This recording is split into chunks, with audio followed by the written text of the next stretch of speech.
आकांक्षा पेशे से fashion designer थी। जब उसे मुंबई जाने का मौका मिला एक बुटीक के लिए काम करने, तो दिल्ली छोड़ के मुंबई शिफ्ट होने का डिसीजन लेने में उसे ज़्यादा वक्त नहीं लगा। अंधेरी में 2 बेडरूम का फ्लैट भी उसे बहुत ही आराम से मिल गया। फ्लैट उसने सेमी फर्निश्ड ही लिया था, क्योंकि उसका अपना भी काफ़ी सामान था, जो पैकर्स ने उसके पहुंचने के 4 घंटे बाद ही पहुंचा दिया था। पूरा दिन तो सामान को अनपैक करने में ही चला गया, लेकिन उसके बावजूद भी काम कंप्लीट नहीं हुआ। बाकी का सामान उसने अनपैक कर लिया और फिर दूसरे कमरे में सोने चली गई। दिन भर थके होने की वजह से अभी आकांक्षा की आंख लगी ही थी कि उसने एक आवाज़ सुनी, जो उस कमरे से आ रही थी जहां अनपैक्ड सामान रखा था।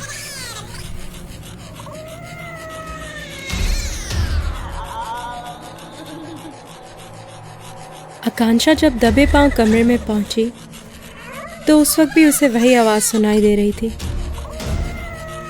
उसने कमरे की लाइट जैसे ही जलाई, उस आवाज़ का आना बंद हो गया।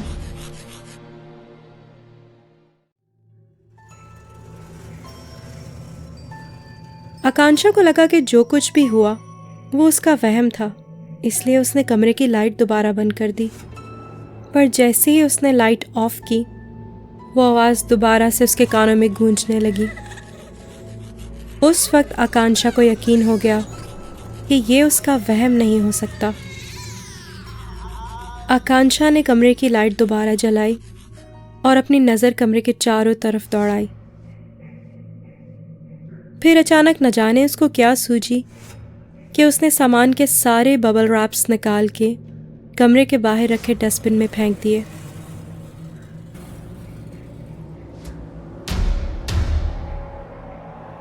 कमरे की लाइट ऑफ करने जब वो दोबारा गई तो उसने ज़मीन पर 2 परछाइयां देखी, जिनमें से एक परछाई चलते हुए कमरे से बाहर चली गई।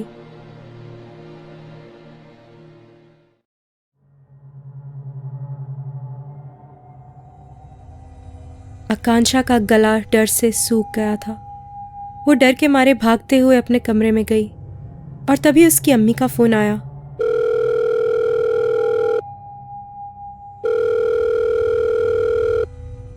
नेटवर्क में शायद कोई प्रॉब्लम होगी, इसलिए 3-4 बार कॉल ड्रॉप हुई और उसके बाद जाके माँ से बात हो पाई।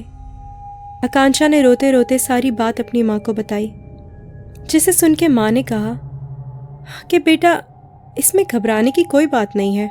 आइंदा से जब भी तुम्हें इस तरह किसी बात पे डर लगे तो घर की खिड़कियाँ थोड़ा थोड़ा खोल देना, ताकि ताज़ा हवा घर के अंदर आए। इससे तुम्हारी तबीयत में बहुत फ़र्क पड़ेगा। और जब भी डर लगे तो हर दिन ये करना। काफ़ी देर अपनी माँ से बात करने के बाद आकांक्षा को भी दिल ही दिल में थोड़ा सुकून मिला और उसकी आंखों में हल्की हल्की नींद बढ़ने लगी थी। तभी उसने फ़ोन रखा और सोने चली गई। अभी रात इतनी ज़्यादा नहीं हुई थी, सिर्फ 11 ही बजे थे। पूरे घर के सन्नाटे को सिर्फ एक ही चीज़ तोड़ रही थी, और वो थी घड़ी की आवाज़।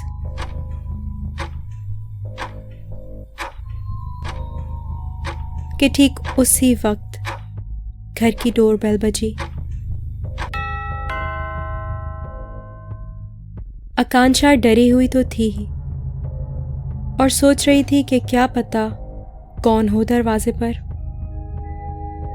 यही सोच के वो दरवाजे तक गई।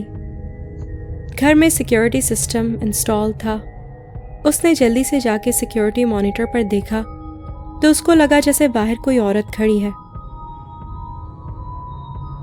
बाहर काफी अंधेरा था, इसीलिए कुछ साफ दिखाई नहीं दे रहा था।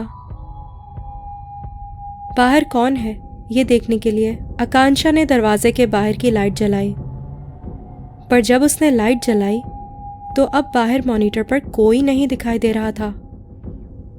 आकांक्षा ने जैसे ही बाहर की लाइट स्विच ऑफ की, उसे मॉनिटर पर फिर से बाहर खड़ी कोई औरत दिखाई दी और साथ ही कानों में डोरबेल की आवाज।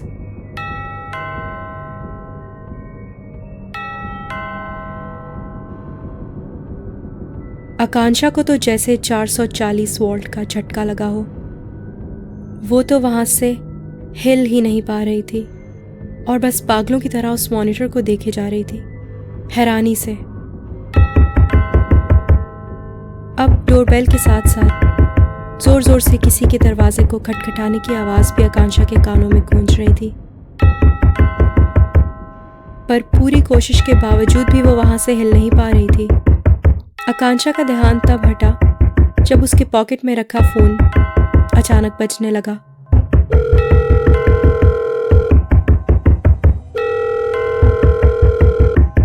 फ़ोन आकांक्षा की माँ का था।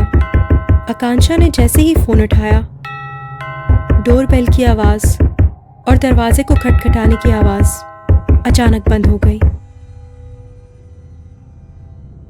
आकांक्षा ने फ़ोन उठा के जल्दी से अपनी माँ को सारी बात बताई।